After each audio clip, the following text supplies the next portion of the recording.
Ang kwento ni Tomby.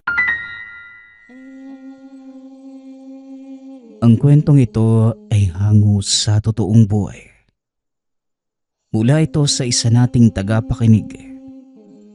Karanasan ito ni Kaloy. Taong 1988. Probinsya ng Ilocos. Lolo Enteng! Lolo Enteng! Nakakagulo na naman yung mga kapitbahay natin. Kaninang umaga pa nagbabangayan yung dalawang yan oh. Ano ba yung problema nila? Hindi na napapagod sa pag-iingay. Buong sityo na yung nabubulabog. Wika ng batang si Kaloy. Buong sityo na ang napeperwisyo sa walang katapusang bangayan ng dalawang binata. Si Julian at Joaquin. Ilang linggo na ang lumipas. Paulit-ulit nang pinatawag sa barangay. Ngunit hindi pa rin maawat-awat. Hinayaan na lamang dahil parehong ayaw makinig. Tiniis na lang ng mga kapitbahay. Ay nako, pareho kasing mapagbataas. Ayaw magpakumbaba. Kaya yan, simple lang naman yung ugat ng pag-aaway. Pero ito, pinalaki ng pinalaki. Wika ni Lolo Enteng. Lolo, kung simple lang naman po pala yung dahilan ng away nila, bakit kailangan pang palakihin? Ayos lang sana kung sila lang yung napeperwisyo. Pati tayong mga kapitbahay nila, nabubulabog na. Tungkol saan po ba yung pinag-aawayan nila? Ano pa ba? Nagpapayabangan. Nagpaparamihan na naman ng matutugis na aswang. Naaalala mo ba yung huling aswang na napagawi dito sa lugar? Yung gabunan na halos mapatay yung buong pamilya ni paring Simon. Si Joaquin yung tumugis. Pero nangelam itong si Julia. Gusto lang naman sanang tumulong. Kaso iba ang pagkakaintindi. Yun lang naman yung dahilan ng pag-aaway nila. Anak ng kawayan. Yun lang po pala. Diyos ko naman, pati ganyang bagay pinag-aawayan pa. Pasalamat na lang sana kasi na may tumulong para mapuksa yung nilalang. Ito talagang si Kuya Joaquin kasi. Hindi marunong umintindi ng sitwasyon. Yan yung problema sa kanya eh. Kaya nga apo, dumistansya na muna ako sa kanilang dalawa. Masyadong mainit ang dugo sa isa't isa. Ikaw naman wag ka nang pupunta doon sa tambakan ha. Pahupain muna natin yung alitan ng dalawa. Mahirap na at baka mandamay sila. Wika ni Lolo Enteng. Napailing na lamang ang maglolo habang nakikinig sa naglalakasang boses ng dalawang binata. May distansya ang bahay ngunit dinig na dinig. Parehong manunugis sina Julian at Joaquin. May tangan na anting-anting. Panlaban at proteksyon sa bawat masasamang nilalang na nakakasagupa. Maayos na nagagampanan ang tungkulin. Subalit paglipas ng panahon, naging kompetisyon ang pamumuksa. Palaging nag-uunahan sa tuwing may aswang na napapagawi sa lugar. Kahit mga karatig baryo, kahit sa mga karatig bayan, minsan pa ay malayang nakakatakas ang nilalang dahil mas nauuna ang pag-aaway. Sa katunayan, dati ding manunugis si Lolo Enteng kasama ng dalawa. Ngunit dahan-dahang dumistansya pagkatapos matunugan ang tensyon sa pagitan ng dalawa. Napagod na ito kakasabi kaya't hinayaan na lamang. Nagbabakasakali na balang araw, maisip ni na Julian at Joaquin ang kanilang pagkakamali. Lolo, pinatawag na naman sa barangay yung mga dating kasamahan mo. Paano ba naman? Hindi lang salitaan ang labanan. Gumagamit na silang ng dahas. Napuruhan nga si Mang Pablo eh. Gusto lang naman sanang umawat. Kawawa nga po yung kalagayan. Nataga pa. Wika ni Kaloy. Kagad namang tinigil ni Lolo Enteng ang pagbabasa ng pahayagan nang madinig ang sinabi ng apo. Kumusta naman si paring Pablo? Nadala na ba sa pagamutan? Diyos mio, talagang dalawang to. Tanong ni Lolo Enteng. Opo, naroon na sa tahanan ni Aling Asunsyon. Hindi naman malala yung sugat dahil mapurol yung ginamit na itak. Pero 2 beses natamaan eh. Sa braso saka sa balikat. Naagapan naman po kaagad. Tugon ni Kaloy. Nakahinga ng maluwag si Lolo Enteng. Nagpasama ito sa apo papunta sa kabilang bahay upang malaman ang kalagayan ni Mang Pablo. Maayos na ang kalagayan nito pagdating niya. Hindi naman kalaliman ang natamong sugat. Ay nako, ano bang nangyayari sa mga kasamahan mo pare? Dati masaya naman silang dalawa na namumuksa ng mga masasamang loob. Pero biglang nagkagulo. Ano ba talaga ang problema ng mga yun pare? Tanong ni Mang Pablo. Problemang personal pare. Pati nga ako hindi ko na alam kung paano silang pagbabatiin. Hindi nakikinig. Kahit si Kapitan nga binabaliwala. Aasahan ko na lang talaga na balang araw magkaayos ang mga yan. Sana nga lang. Tugon ni Lolo Enteng.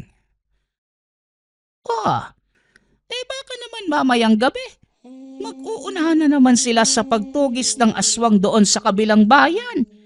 Inatake noong nakaraang gabi yung nangyaring sayawan. Walang namatay pero may iilang sugatan.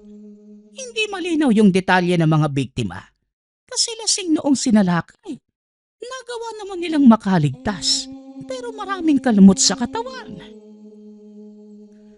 Yan nga din yung sinabi ng apo kong si Kaloy. Wala din namang nakakaalam kung anong klaseng aswang ang sumalakay. Hindi natin alam kung kailan pa ulit magpapakita. Mas mainam siguro kung ikaw na lamang ang pumuksa sa aswang na yon. Kasi kung makakaabot sa 2 mong kasamahan, malamang sa malamang mag-uunahan na naman.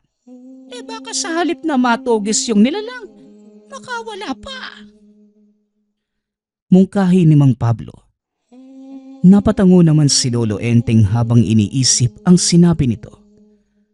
Magmula noong naging mas aktibo sina Julian at Joaquin sa panunugis, wala nang natira sa kanya. Palaging nauunahan kaya nakikiramdam na lamang sa kinalalabasan. Hindi natin masasabi yan. Kasi sa tingin ko, sa mga oras na ito alam na ng 2 yon. Wika ni Lolo Enteng. Napabuntong hininga na lamang. Hindi nagtagal, nagpaalam na at saka umuwi. Pagkarating sa tahanan, naabutan ang apo na nakikinig sa usapan ng mga kapitbahay. Dali-dali niya itong tinawag upang sawayin. Ikaw bata ka, sa tuwing uuwi ako galing lakad, naaabutan kitang nakikinig sa usap-usapan. Kalalaki mong tao pero ganyan yung pag-uugali mo. Wika ni Lolo Enteng. Lolo, makabuluhan naman po yung pinapakinggan ko Alam niyo po ba na muling sumalakay kanina yung aswang? Tirik na tirik pa yung araw, pero umaatake na. Hindi lang nagtagumpay kasi alisto yung padre de pamilya Kaya ayun, naitaboy kagad. Tugon ni Kaloy. Meron na naman uli. Hindi pa nga tapos yung usapan doon sa sayawan ng kabilang bayan. Tapos meron na naman. Pambihira, mukhang panahon na nga yata ng aswang ngayon. Sunod-sunod na yung kanilang mga pag-atake. Tugon ni Lolo Enteng. Yun na nga po Lolo. At meron pa tayong isang problema. Yung 2 mong kasamahan, parehong nagbabalak na tugisin yung nasabing aswang. Ayun, nagbangayan na naman. Wika ni Kaloy. Kung saan makikita ang 2 binatang si Joaquin at Julian na nag-aaway. Ikaw ka mo ang tumigil.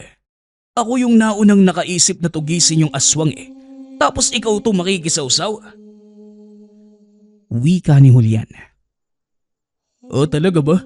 Binabaliktad mo pa yung sitwasyon. Ikaw nga itong nakikisawsaw Inaabangan mo kung ano yung plano ko, tapos mangingialam ka. Tugon ni Joaquin. Magsitigil nga kayong dalawa. Hindi na kayo nahiya sa mga kapitbahay. Para kayo mga bata na nag-aaway Julian, Joaquin, ano ba ang nangyayari sa inyong dalawa? Hindi ko na kayo maintindihan Puro kayo paunahan. Para saan ba? Sa tingin nyo ba natutuwa ang tangan nyo sa ginagawang to? Alam nyo ang mangyayari na kapag hindi ginamit sa tama ay pwede itong mawala ng bisa. Pag-awat ni Lolo Enteng, pansamantalang tumigil ang dalawang binata. Ngunit makalipas ang ilang sandali, muli na namang nagkasagutan. Kung may dapat kang pagsabihan dito, dapat yung isang yan. Siya lang naman itong nangingialam sa plano ng iba Kung titigilan niya ako, walang magiging problema. Wika ni Julian. Hoy ikaw, kung makapagsalita ka parang hindi ikaw ang nagsimula. Alam mo paring Enteng, ang kaibigang mong yan ang nagsimula ng kaguluhang ito. Kung hindi niya pinakialaman yung pamumuksa ko, hindi sana tayo aabot sa ganito. Wika ni Joaquin. Napabuntong hininga na lamang si Lolo Enteng. Hindi na malaman kung paano patitigilin ang dalawang kaibigan. Alam kong ilang ulit ko nang sinabi ito, pero hindi ba pwedeng magkaisa na lamang kayo? Pagtulungang tugisin ang bawat aswang na mapapagawi. Hindi ganito na nagpapataasan kayo at nagpapagalingan. Walang puwang sa tungkulin natin bilang mga manunugis ang ganyang ugali. Kaya pakiusap lang sa inyong dalawa. Bago pa mahuli ang lahat, itigil na ninyo. Wika ni Lolo Enteng. Ngunit hindi na sumagot sina Julian at Joaquin. Umiwas na lamang ng tingin ng dalawa. O ano, hindi kayo makaimik dahil hindi nyo naman magawa ang sinabi ko. Ay nako, tumatanda na kayong dalawa. Baka naman pwedeng ibalik yung dati kung saan nagkakasundo sa lahat ng bagay. Habang lumilipas yung panahon palaburin ng palabo yung pagiging magkaibigan natin. Dahil lang dyan sa walang kwenta nyong alitan. Dagdag ni Lolo Enteng. Nang hindi pa rin mapakiusapan sina Julian at Joaquin, umuwi na lamang ang matanda. Siya na mismo ang naawa sa sarili dahil hindi naman pinapakinggan. Parang silang plaka lang kayo roon, Lolo no? Parang silang plaka lang kayo roon, Lolo Ang sabi naman sa inyo, hayaan mo na yung dalawang yun. Kahit ano naman yung sabihin nyo, hindi sila nakikinig. Nagsasayang lang kayo ng laway Wika ni Kaloy. Sa totoo lang, nakakapagod na ang dalawang yon. Pero hindi ko maaatim na hayaan lamang sila. Kahit paulit-ulit ako ayos lang. Baka sakaling darating ang panahon na maiintindihan nila ang aking pinupunto. Siya nga pala, galing ka na naman sa kapitbahay May nasagap ka bang balita? Ang tsismoso mo talagang bata ka. Lalaki ka pa naman. Tugon ni Lolo Enteng. Aba oo naman, Lolo. Hindi to sa pagiging tsismoso Lolo, isipin mo na lang. Naparaan ko to para malaman yung nangyayari sa paligid. Lalo na sa usaping aswang. Maya-maya, maglilibot sila Mang Pablo. May nagsabi na nakarating na sa sityo natin yung aswang. May nakita raw kasing kahina-hinalang babae. Ayun, susubukan nilang magbantay. Si paring Pablo, hindi pa nga lubusang gumagaling yung sugat Ano ka mo? May nakitang kahina-hinala rito sa atin. Paano namang kaduda-duda Baka nakakalimutan nila na dyan din sila nagkamali noon. Naalala mo ba yung taong naligaw noong araw? Hinabol at binugbog sa pag-aakalang aswang. Hindi naman. Sino ang nagsabi niyan?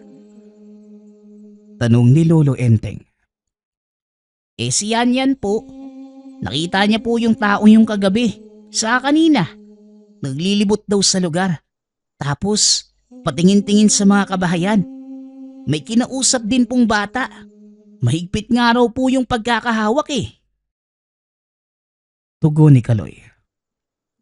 Ay nako, yan na namang si yan. Hindi ba ganyan din yung sinabi niya dati? Diyos ko, abangan mo sila ha. Sasama ako para makasigurado. Babaya magkamali na naman at may inosenteng madamay. Kawawa yung mabubugbog ng dahil lang sa maling akala. Wika ni Lolo Enteng. Sinabihan naman ni Kaloy si Mang Pablo na sasama si Lolo Enteng sa binabalak na paglilibot. Pagsapit ng gabi, sinimulan nila ang pagbabantay sa paligid. Tumigil pagkatapos ng ilang ikot dahil walang napansin. Pagod na rin ang karamihan. Paring Pablo, hindi pa lubos ang magaling ang mga sugat mo. Pero eto ka na naman, nakikiisa sa gawaing ito. Nagpahinga ka na lang sana. Marami namang mga tambay ang sumali sa aksyon ngayong gabi. Wika ni Lolo Enteng. Paring Enteng, hindi lang ako matahimik dahil nababahala na rin sa nangyayari sa lugar natin. Alam mo kung paano ko isinumpa ang mga nilalang na yan dati? Noong biniktima nila ang asawa ko. Hindi ba nagtagumpay pero kamuntikan? Isa pa wala akong tiwala kay Julian at Joaquin. Parang hindi na magagawa ng maayos ang kanilang tungkulin dahil sa pangayan nilang hindi matigil-tigil. Tugon ni Mang Pablo. Ay nako, si Joaquin lang naman yung nagmamagaling eh. Ayaw matanggap na mas mahusay ako kaysa sa kanya. Kaya nakikisapaw para mabahagian ang tagumpay. Kung hindi siya nangelam, wala namang problema eh. Wika ni Julian nakakarating lamang. Ay nako, yan ka na naman Julian. Kung nandito lang si Joaquin, ganyan din yung sasabihin niya sa'yo. Ikaw ang sisisihin. Wala nang katapusang pag-aaway ninyo. Hindi ba kayo nahihiya sa mga tao? Para kayong tumatanda ng paurong. Marami na ang nagkakaproblema sa inyo. Dinamay niyo pa yung mga tanga na meron kayo. Isa na rin niyang pagwawalang hiya. Wika ni Lolo Enteng. Mang Enteng, wag mo akong pagsabihan mo dahil si Joaquin naman talaga yung pinakaugat nitong nangyayari. Siya ang may gusto ng gulo. Kung gusto niyang tumigil to, tigilan na niya ako kamo. Tugon ni Julian. Dumiretso ito sa paglalakad. Hindi man lamang nagpaalam. Kita mo na, kung ganyan ang pag-uugali ng isang antingero, walang maaasahan ang mga tao sa oras ng pangangailangan. Kung magpang-abot ang dalawa, malamang uunahin ang pag-aaway kesa iligtas ang nasa panganib. Kung ako sa'yo, paring Enteng, mas mabuti talaga na ikaw na ang kumilos. Kasi sigurado ang kalalabasan. Hindi sina Julian at Joaquin na matagal nang nakalimutan ang tunay na kahulugan ng tungkulin. Pamimilit ni Mang Pablo. Napabuntong si Lolo Enteng sa sinabi ng kaibigan. Nagpaalam na itong umuwi. Nagpaiwan siya at hinintay ang pagdating ng apo. Lolo, tamang-tama yung oras na to para masaksihan mo yung bangayan ng dalawa mong kaibigan. Naroon sila sinimulan ng sukatin yung kakayahan ng bawat isa, imbis na manugis ng aswang. Wika ni Kaloy. Kagad namang pinuntahan ni Lolo Enteng ang kinaroroonan ng mga ito at nakitang nagtutuos. Mahina ka, Joaquin. Kasing hina ng tangan mo. Kaya nakikisapaw ka sa mga laban ko eh. Dahil nga mahina ka. Wika ni Julian. Huwag mo ngang baliktarin, Julian. Kung meron mang mahina rito, ikaw yun at hindi ako. Tugon ni Joaquin. Nagpalitan ng lakas ang dalawa. Ibinida ang husay pagdating sa paggamit ng patalim. Pareho nilang naiilaga ng bawat pag-atake. Napailing na lamang si Lolo Enteng habang pinapanood ang mga kaibigan. Nang hindi na makayanan ang nakikita, siya na mismo ang kumilos. Sinabuyan niya ng dalang langis ang dalawa. Sinabayan na rin ng dasal habang napapatanda ng krus. Mang Enteng, ano bang ginagawa mo? Ha? Bakit mo kami sinabuyan ng langis? Anong akala mo sa amin? Aswang? Diretsahang tanong ni Julian. Alam niyong kayong dalawa, mas masahol pa kayo kesa sa aswang. Ang inaasta niyo ngayon ay mas halimaw pa kesa sa nilalang na tinutugis natin. Mas makatarungan pa siguro ang kilos ng aswang dahil likas sa kanila yon. Pero ang ipinapakita niyo ngayon, yan ba ang gawain ng isang taong nanumpa sa lihim na karunungan? Sige nga, sabihin niyo sa akin ngayon kung ano ang dahilan, kung bakit kayo nagkaroon ng tangan. Pinili ng kalikasan para maging tagapagtanggol, pero kayo mismo ang nagpapatayan. Puntiryan niyo pa ang isa't isa. Pangaral ni Lolo Enteng. Mahabang katahimikan ang namayani pagkatapos bitawan ni Lolo Enteng ang mga salitang yun. Parehong hindi nakapagsalita. Maging si Kaloy ay napayuko na lamang. Ilang sandali ang lumipas. Naunang umalis si Julian. Sumunod si Joaquin pagkatapos. Tignan mo nga naman, Lolo. Kahit gaano pa kasakit yung tama ng salita nyo, wala pa ring epekto sa dalawa mong kaibigan. Ayun, hindi man lang sumagot. Umalis pa nga nang walang paalam, oh. Wika ni Kaloy. Napabuntong hininga si Lolo Enteng habang tinatanaw ang papalayo niyang mga kaibigan. Magkaiba ito ng direksyong tinatahak. Tara na po. Sumasakit lang ang ulo ko sa dalawang yon. Hinahanap na ng aking likod ang higaan. Nakakapagod man, Hermon, kung hindi ka rin naman papakinggan. Wika ni Lolo Enteng. Lolo, sigurado po ba kayong uuwi na tayo? Gusto ko kasing tumakbo ngayong gabi. Yung takbo na may kasamang habulan, bakbakan, tapos patayan na rin. Ano ka mo? Ano bang pinagsasasabi mong bata ka? Kung ano-ano na yung naiisip mo. Siguro, resulta na yan ng kakapuyat mo. Napansin kong matagal ka na matulog. Ano ba yung bagong pinagkakabalahan mo? Tanong ni Lolo Enteng. Lolo naman, hindi yan yung ibig kong sabihin. Meron po kasing aswang sa kabilang bayan eh. Kanina ko lang nadinig mula sa mga tambay na galing doon. Diyan lang naman yun, oh. Malapit na sa atin, mga iilang minutong lakad lang. Ano, Lolo? Tara na po. Logo ka talagang bata ka. Kung nilinaw mo kanina yung ibig mong sabihin, sana naintindihan ko kagad. O tara na, bilisan mo yung paglakad para maabutan natin. Baka nasa paligid pa yung aswang. Wika ni Lolo Enteng. Dumiretso sila sa kabilang bayan. Iilang minutong lakad lamang dahil malapit sa boundary ang sityong tirahan niya. Pagkarating doon, merong mangilan-ngilang taong nag-uusap tungkol sa nilalang. Kamakailan lamang sumalakay. Hindi nagtagumpay sa pambibiktima dahil maraming tambay ang nakapansin. Lolo Enteng, maglibot kaya tayo. Sigurado ko nasa paligid lang yung aswang. Hindi siya nagtagumpay sa unang target eh. Kaya maghahanap yun ng maghahanap. Kung gutom yun, hindi uuwi yun hanggat walang nabibiktima. Wika ni Kaloy. Alam mo po, habang tumatagal parang dumarami ang kaalaman mo tungkol sa aswang. Ayos yan na po. Nagbubunga na rin ang palagi mong pagsama sa akin. Sana lang, hindi mabaling sa ibang bagay ang interes mo. O siya, mauna ka na sa paglalakad Madilim ang daan kaya ikaw ang magsisilbi kong gabay. Wika ni Lolo Enteng.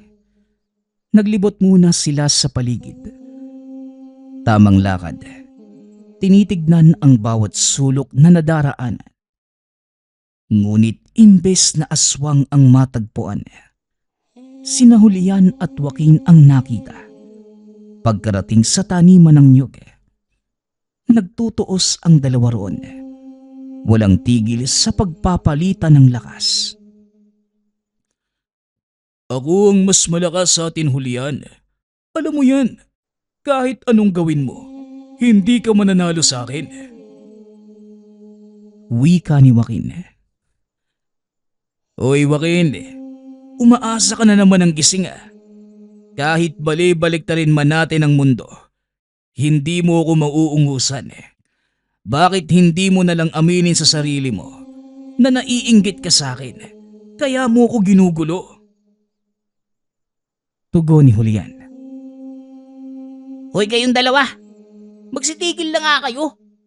Saan man kayo magpunta puro pag-aaway. Sa totoo lang, wala namang magaling sa inyo kasi ito kayo oh. Puro bangayan at bakbakan yung binabato sa isa't isa. Hindi na kayo yung Kuya Joaquin at Kuya Julian na kilala kong tapat sa tungkulin bilang mga manunugis. Hindi na napigilang wika ni Kaloy. Kagad naman itong inawat ni Lolo Enteng.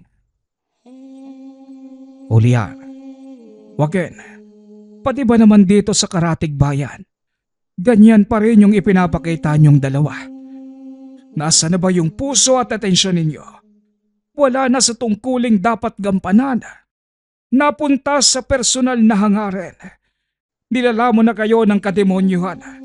Hindi na kayo maituturing na alagad ng lihim na karunungan.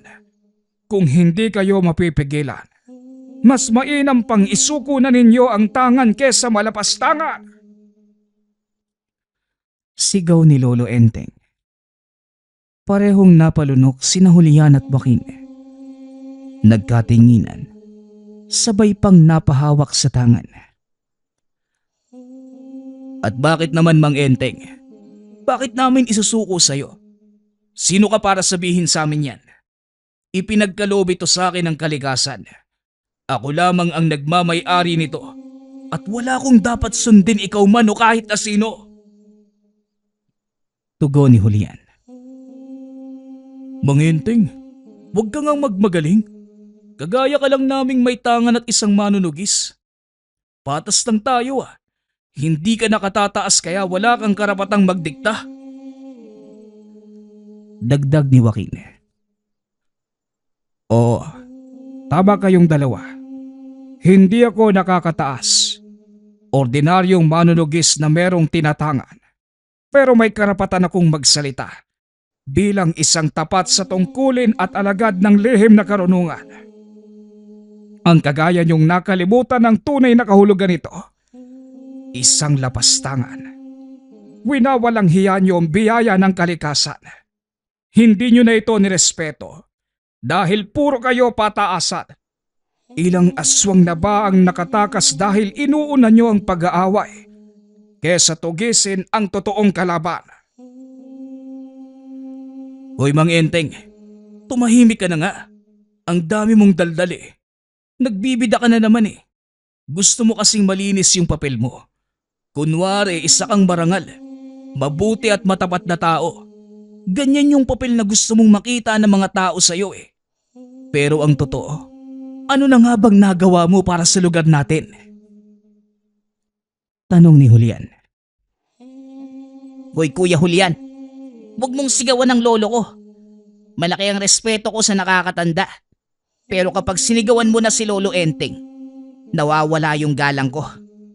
Ang lakas ng loob mong magtanong gayong ikaw naman tong dapat tanungin. Ano nga ba yung nagawa nyo maliban sa pag-aaway? Sige, sabihin nating tapat pa rin kayo sa tungkulin nyo. Sige, patunayan nyo ngayon. Nakikita nyo yung aswang na yan? Yan ang dapat pinupuksaan nyo. Wika ni Kaloy, sabay turo sa aswang na nasa unahan. Sa haba ng drama nyo sa buhay, pati aswang nagkaka-interes ng manood. Ano? Magtitinginan na lang ba tayo? Patatakasin nyo na naman yata eh. Dagdag ni Kaloy.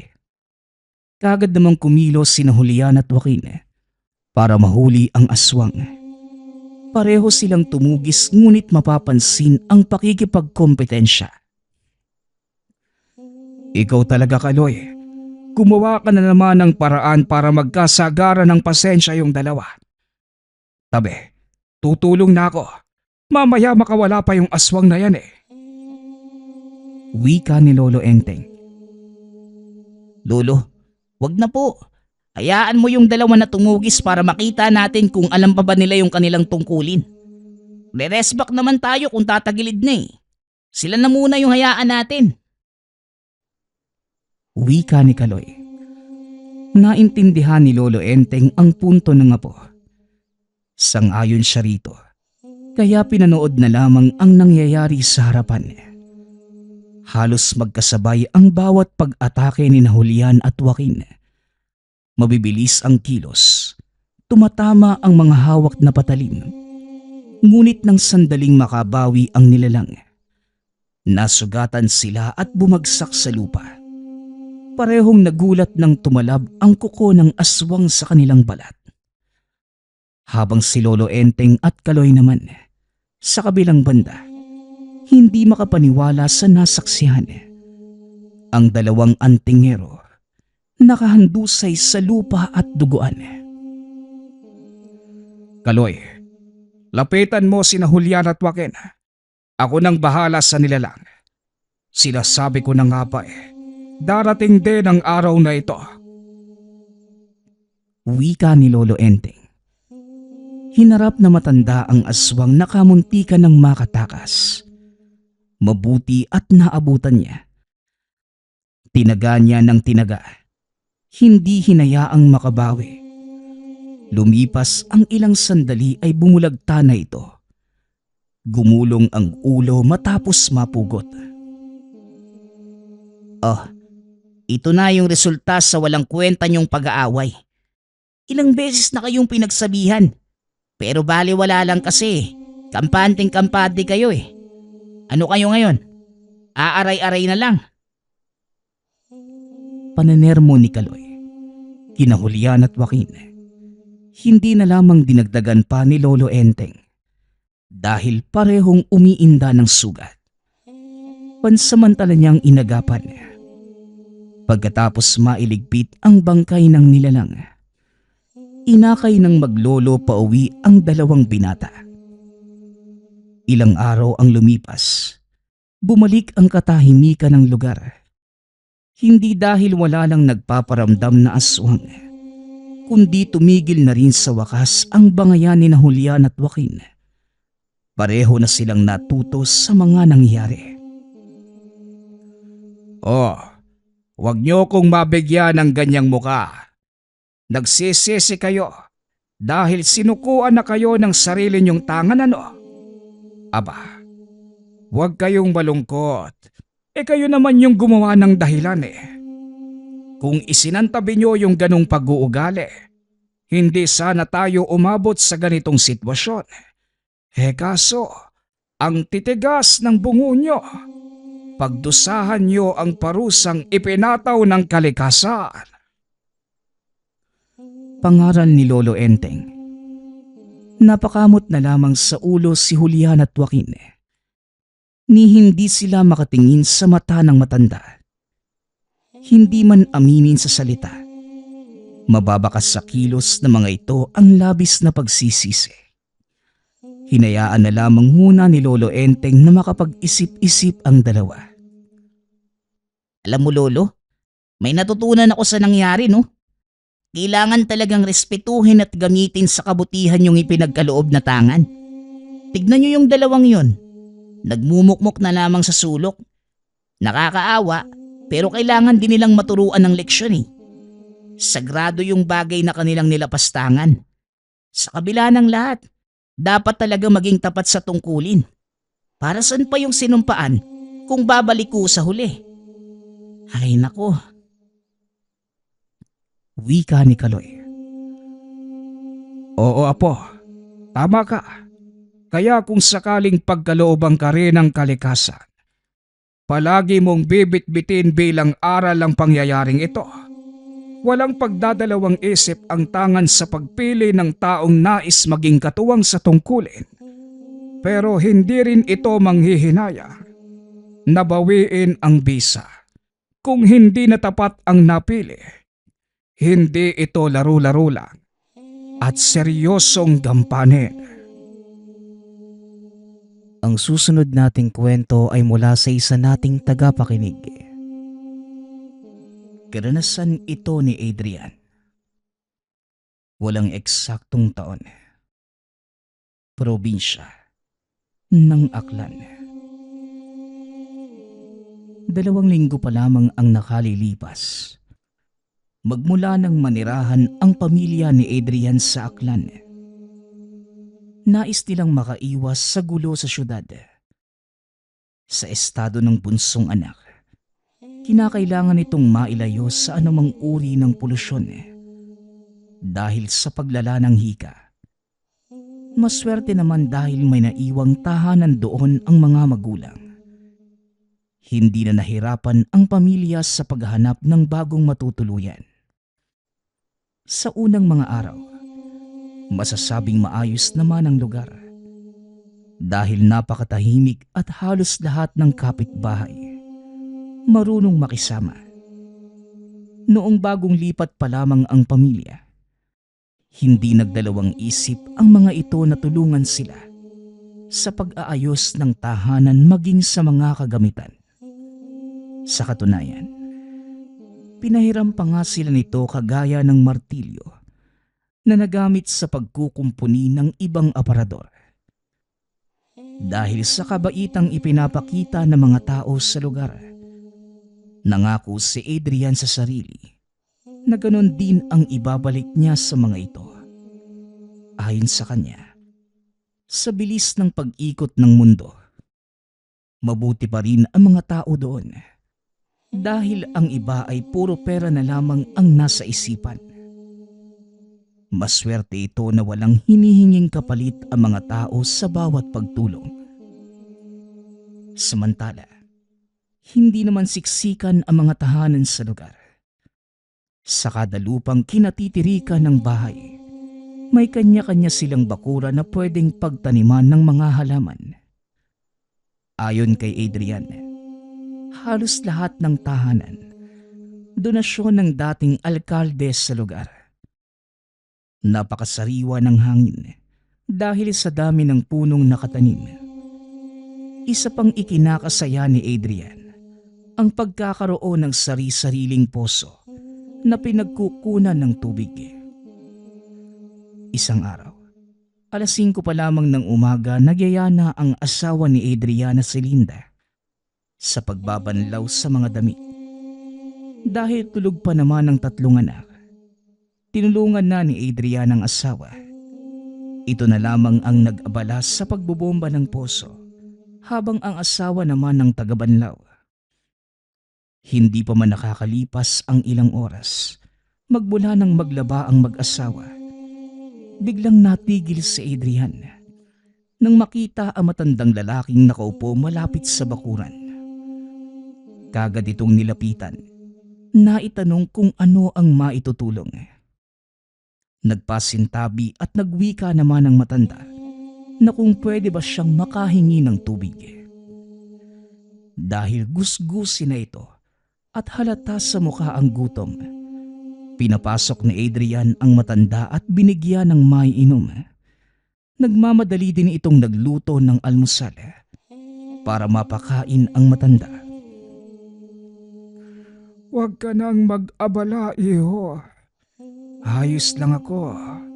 Salamat nga pala sa malamig na tubig. Napakabuti ng puso mo. Wika ng matanda. Tumango at napangiti na lamang si Adrian. Ngunit ipinilit niyang manatili ang matanda para makapag-almusal man lamang. Maya-maya pa, nagising na rin ang mga anak ni Adrian. Isa sa nakagawian ng bunsong si Tolitz ang magpakarga tuwing nagigising. Kaya naman nang makalapit sa matanda, hindi nagdalawang isip ang bata na yumakap dito. Pasensya na ho kayo tay. Ganyan ho talaga yung bunso namin eh. Gusto talagang kinakarga kapag nagigising. 3 taong gulang pa lang ho kasi yan eh. Wika ni Adrian. Ngumiti naman ang matanda habang karga ang bata. Maya-maya pa, natapos na ito sa ginagawa. Magkakasabay na silang nag-almusal kasama ang pamilya. Habang nag-uusap, doon lamang nagpakilala ang matanda na nagngangalang Mang Renan.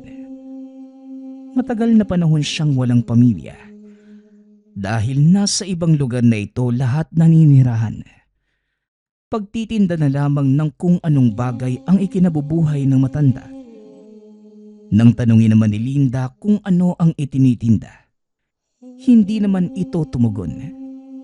Samantala, nang matapos makakain nagpaalam na ang matanda, sinabing meron pa siyang kailangang puntahan. Masyadong natuwa ang matanda kay Tolits, kaya bago ito lumabas ng tahanan, niyakap niya ang bata. Matapos yun muli nang ipinagpatuloy ng mag-asawa ang paglalaba. Magmula ng araw na yun, hindi na muli pang bumalik sa tahanan ang matanda. Samantala sa mga araw na nagdaan, nakakuha na rin ng trabaho si Adrian sa palengke. Kaya kahit papano, gumaan ang araw-araw na gastusin ng pamilya. Maayos naman ang naging pakikitungo sa kanya ng amo. Kaya masasabing swerte si Adrian sa nakuhang trabaho. Hanggang sa isang gabi, bandang 3:00 ng hapon matapos ang trabaho, naglalakad ng pauwi itong si Adrian. Maya-maya pa, bigla itong nakadinig ng pagtawag. Napalingon naman si Adrian. Magkahalong pagkabigla at tuwa ang naramdaman nang muling makita ang matandang si Mang Renan. Ngunit hindi na kagaya ng dati na gusgusin. Ngayon maayos na ang itsura. Malinis din ang kasuotan. Kagad itong kinamusta ni Adrian at magiliw namang tumugon ang matanda na maayos naman ang buhay. Napansin din ni Adrian ang boteng nasa harap na lamesa. Kaya naitanong niya kay Mang Renan kung ano ang bagay na yon. Yan ba? Mantika, pangprito ng mga ulam. Gusto mo ba, iho? Kumuha ka na. Libre na lang yan para sa'yo. Sinisigurado kong masarap yan para dyan sa dala mong isda. Wika ni Mang Renan. Dahil sa sinabi ng matanda, kagad namang kumuha si Adrian. Hindi na rin nagtagal pa at nagpaalam na ito sa matanda dahil malayo pa ang lalakarin. Pagkarating sa tahanan, nang maiabot na ni Adrian sa asawa ang dalang isda at mantika, napatanong naman ito kung saan nabili. Iba ang kulay nito sa normal na nabibili sa palengke. Imbis na dilaw, medyo kulay berde ang mantika na tila may hahawig sa lumot. Dahil sa sinabi ng asawa, saka lamang napansin ni Adrian ang pinagkaiba. Ngunit ipinaluto pa rin niya ang isda gamit ang ibinigay na mantika. Ayon kay Adrian, malaki naman ang tiwala niya sa matanda. Baka sariling gawa ito ni Mang Renan, kaya kakaiba ang kulay. Samantala nang matapos naman sa paghahanda ang asawa, diretso nang naghapunan ang pamilya. Ganadong ganado si Tolit sa pagkain ng gabing yun. Sa katunayan, marami itong nakain na isda.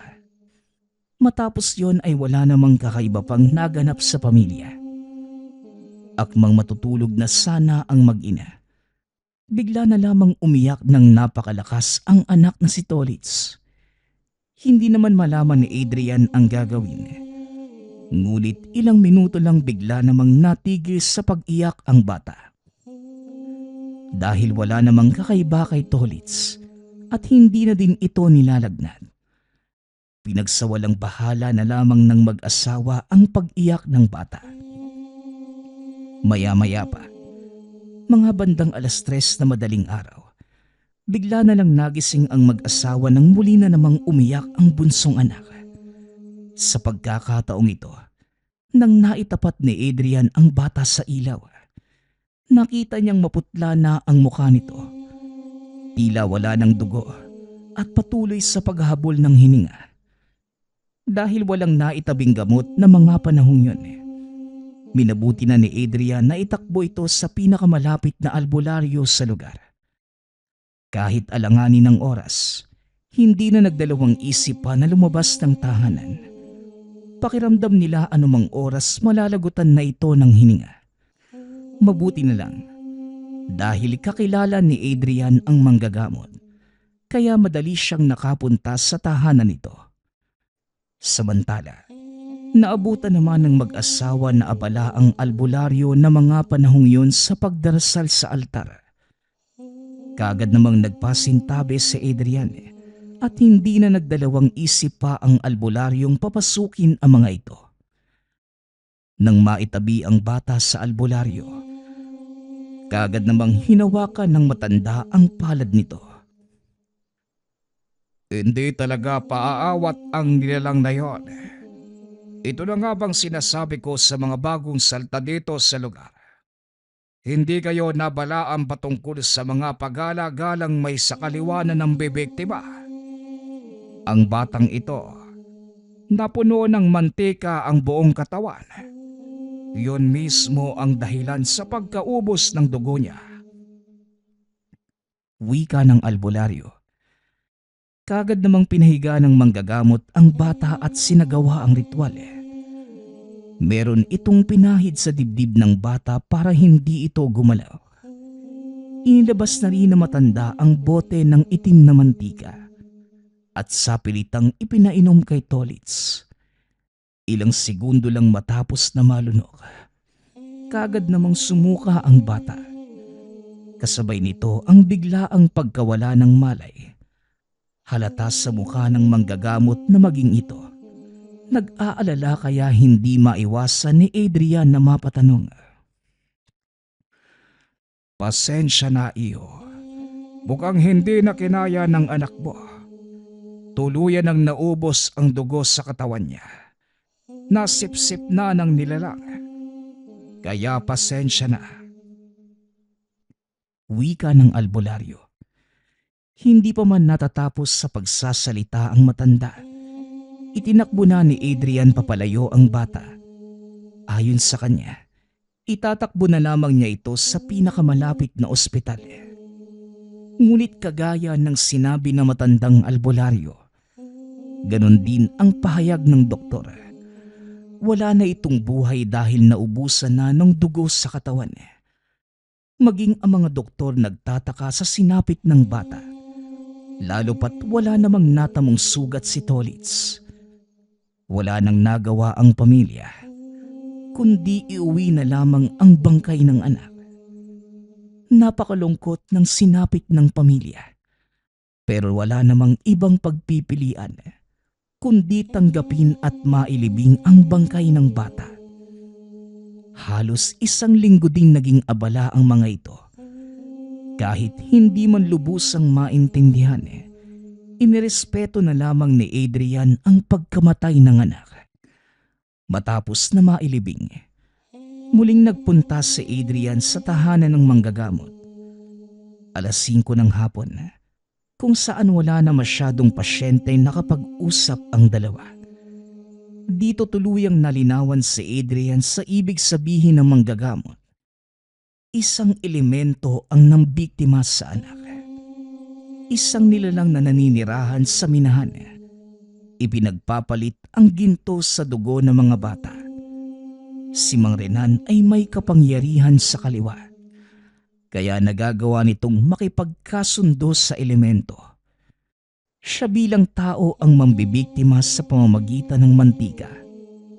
Iyon ang magiging paraan para unti-unting maubos ang dugo ng biktima at dumiretso sa garapong pinag-iipunan ng matanda. Dagdag pa nito, dati pa man gahaman na sa ginto ang matanda, kaya naaatim ng konsensya nito na pumatay kahit ng batang walang kalaban-laban. Dahil sa mga nadinig, bigla namang bumalik sa alaala ni Adrian ang lahat ng mga nangyari sa anak. Kasabay nito, napatanong na lang siya kung kakayanin bang matugis ang matandang si Mang Renan. Maaari naman. Pero kinakailangan nating makapaghanda sa mga dapat gawin. Hindi basta ang makakalaban. Siguro sasapat na rin ang 6 na buwan na paghahanda. Kailangan nating ipagpalagay na kapag hindi tayo nagtagumpay sa gagawin, mas lalong lalakas ang puwersa ng matandang yon at mas madami ang madadamay na bata. Wika ng manggagamot. Hindi naman nakaimik si Adrian. Napagtanto nitong napakatagal ng 6 na buwan para sa hustisya sa anak. Matapos ang pag-uusap, umuwi na ng tahanan si Adrian. Magmula nang mawala ang bunsong anak, halos wala nang ingay sa loob ng tahanan. Maging ang asawa ni Adrian hindi na halos makabangon. Palagi lamang itong nasa sulok at nagmumukmok. Hinayaan na lang siya ni Adrian dahil sinisisi ang sarili sa pagkawala ng bunsong anak. Dahil sa lalim ng lungkot na pinagdaraanan, lumipas ang ilang araw magmula nang makausap ang manggagamot. Nagpasya si Adrian na siya na lamang ang mag-isang haharap sa matandang si Mang Renan. Bukod sa hindi mapakali, mapaghiganti talaga ito sa sino mang nang aapi lalo na sa sariling pamilya. Dahil dito, naisipang magtanong sa mga kapitbahay kung saan matatagpuan ang bahay ni Mang Renan. Maswerte naman na may isang matandang lalaki na nakapagturo kay Adrian. Ngunit paulit-ulit itong nagbabala na wag basta pupunta dahil mapanganib ang matandang yun. Ngunit kahit ano pa man ang madinig ni Adrian, hindi na ito pinagtuunan pa ng pansin. Wala nang ibang mahalaga sa kanya na mga sandaling yun, kundi ang makaganti sa bumawi ng buhay ng anak.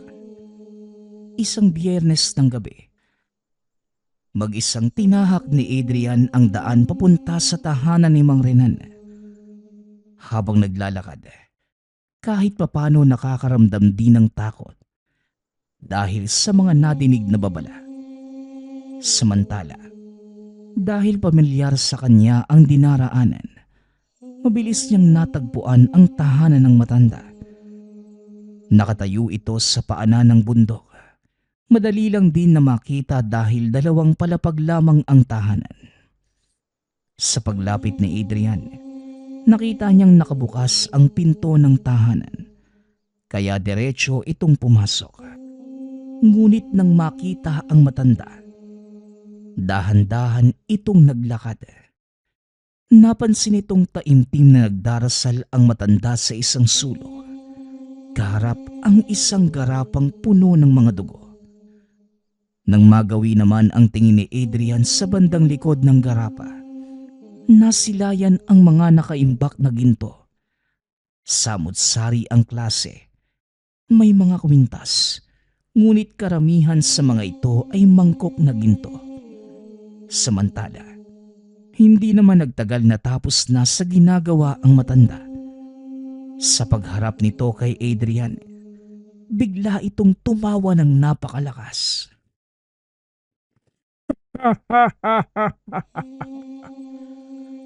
Sa mga panahong ito, alam na nating pareho ang totoo. Kaya naririto ka, hindi ba iyo? Pasensya nga pala sa anak mo. Pero mas mahalaga lang ang ginto kesa sa mga pasler na wala namang maitutulong. Wika ni Mang Renan. Dahil sa nadinig, biglang nandilim ang paningin ni Adrian. Hinugot nito ang itak na nasa tagiliran. Sabay tarak kay Mang Renan. Bagamat nagdurugo, wala namang nararamdamang sakit ang matanda. Diretso lamang ito sa pagtawa. Sa sobrang galit na nararamdaman ni Adrian, ibinato nito ang hawak na may dugong itak.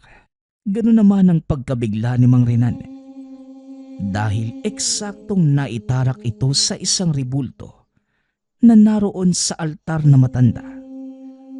Ang paghalakhak ni Mang Renan, bigla na lang nawala at napalitan ng galit. Walang pagdadalawang isip siyang sinugod na matanda. May buhangin na kinuha sa bulsa, sabay saboy sa mukha ni Adrian. Dahil dito napapikit na lamang ito. Labis na hapdi ang nararamdaman ng kaliwang mata, kaya hindi na naiwasang mapasigaw. Napaupo na lamang ito at hindi na namalayan pa ang mga sumunod na nangyari. Dahil tuluyan na itong nawala ng malay. Tirik na tirik ang araw.